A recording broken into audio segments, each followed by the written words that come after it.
And welcome back to the program.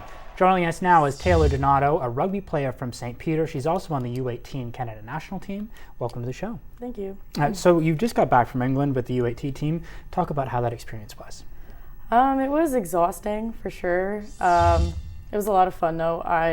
It was cool to meet people from, I already met them in October, but it was cool to have people from BC, Manitoba, just playing. It was cool going to England, especially with a group of girls. That was fun. But yeah, I learned a lot, especially rugby-wise, but just how it really is to be like a national player, and I really realized how exhausting it is, but it's worth it. So what were some of those things that you learned while you were there? I learned that when you're tired, that you just got to keep going to practice. We practiced like 4 hours a day, and by the end you just didn't want to do it anymore, but it definitely paid off, and obviously we had to do it. I learned where other girls are at relative to where I'm at, kind of thing, skills-wise. And it was cool. It was nice to learn off of people, as well to learn off the England coaches, and my coach, obviously. So I got like a nice mix of a bunch of things. You mentioned the England coaches. You know, rugby is a growing sport here in Canada, but obviously in England, it's a bit of a different beast. Yeah. What was that atmosphere like being over there? There was a lot of fans at the games, mostly England fans, obviously, but it was cool to just go through the town, and you saw rugby fields everywhere. It was here. There was probably one or two. But yeah, it's definitely, and like you see posters everywhere. So yeah, it's definitely like our hockey. Everyone just loves it. Everyone plays it at a young age. So it was kind of, it was obviously unreal to see, especially since I love rugby. But it made me wish that Canada was like that as well. So, like many sports, obviously going on a big trip like that can be difficult funding-wise. How was that for you heading into this one? Well, especially as you said, rugby's a growing sport, so funding-wise is definitely difficult, especially in rugby, especially in women's rugby.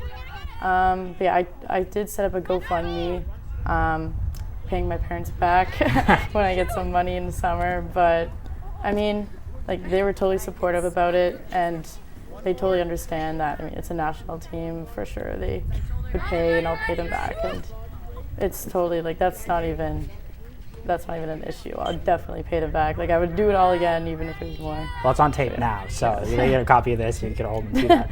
But I was looking at your GoFundMe page, and you had a number of things that kind of listed what you liked about rugby. Yeah. And one of them was you learned how to handle disappointment.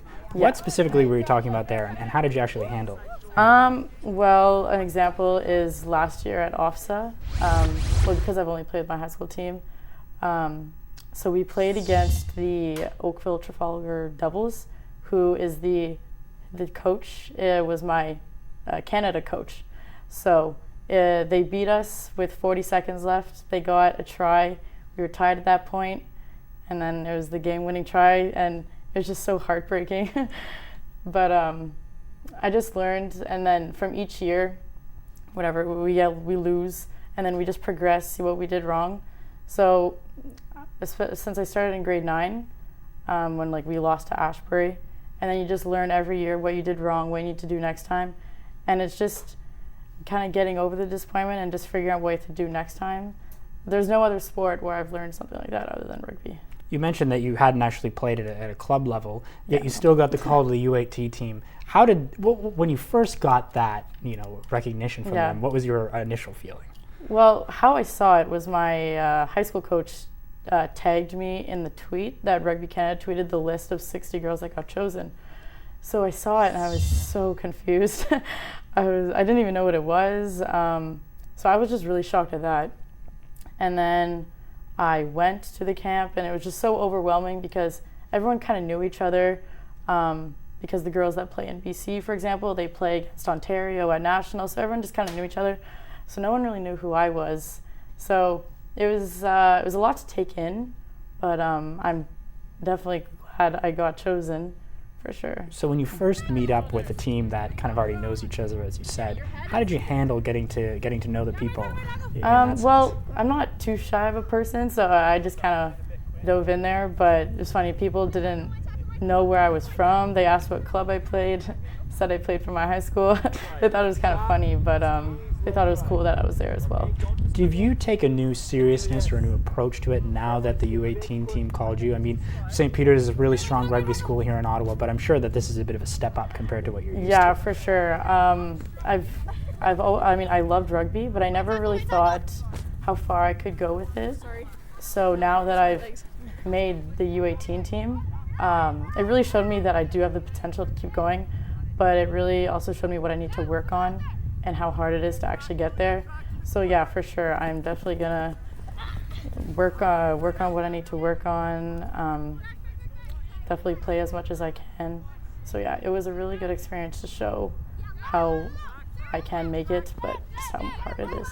So the girls' rugby season is coming up here in Ottawa. How are you fancying St. Pete's chances going into the season? I mean, I think we'll do great, obviously, but it is like every year you lose players, but you also gain players every year. So it's nice, since last year we did so well, we got a lot of new players coming in. But I mean, I think we just have to put the work in. We're probably the hardest working team at St. Pete's, so it just depends how we go. I mean, we have the best coach ever, so we always do pretty well, mostly because of him. Wow, he pushes you pretty hard too. We were talking Yeah. before the interview. You guys practice 5 days a week once the season gets going, which is pretty crazy. That must be pretty tough on your body, especially when you get into the later points of the season. Yeah, for sure. And it's funny because sometimes it'll be raining and the guys' rugby team will head inside, but we're still out there. So Ashbury and St. Peter, you guys have a great rivalry at the girls' rugby level, but the competition really drops off. Is that what you kind of find when you go up against some of the other teams that you're playing? Yeah, for sure. I mean, last year we lost. I mean, we won the finals 84-0. So that's what makes it hard is during the year. It's just kind of blowout games, and then you go to OFSA and you're playing these crazy teams. So during the year, it's hard because especially defense for any team, that's key.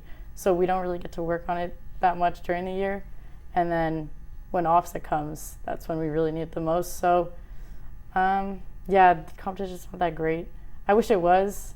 It'd make it more exciting, make us better players, make them better players, but... You mentioned OFSA is actually in Ottawa this year, so that means 2 teams are going to go.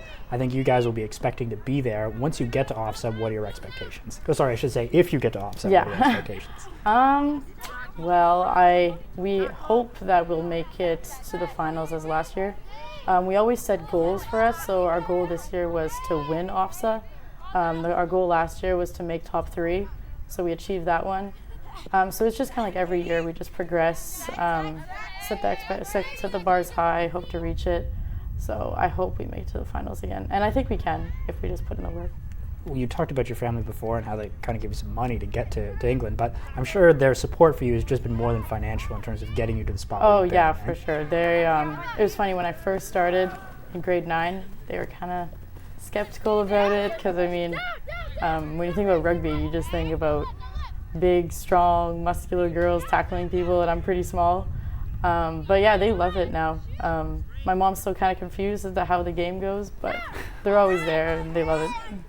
So what's your future looking like? I know this U18 opportunity has really opened a few doors for you. What are your expectations going into the future? Well, I'm attending Ottawa U next year, and they have a really good rugby program. The coach, Jen Boyd, she coaches the U20 team, and she was also the Ashbury coach. So when we'd play against them, I'd play against her. So I'm really looking forward to being with her. She's a great coach. Their team did amazing last year. They used to be one of the not so great back in the day. They weren't that great, but they've gotten a lot better. They got bronze at nationals. So. Well, Taylor, best of luck this year with St. Pete's and going on to Ottawa U next year. Thank you. That was Taylor Donato. She's a member of the St. Peter rugby team, also the U18 Canadian national team, and we'll be right back here on High School Sports Center.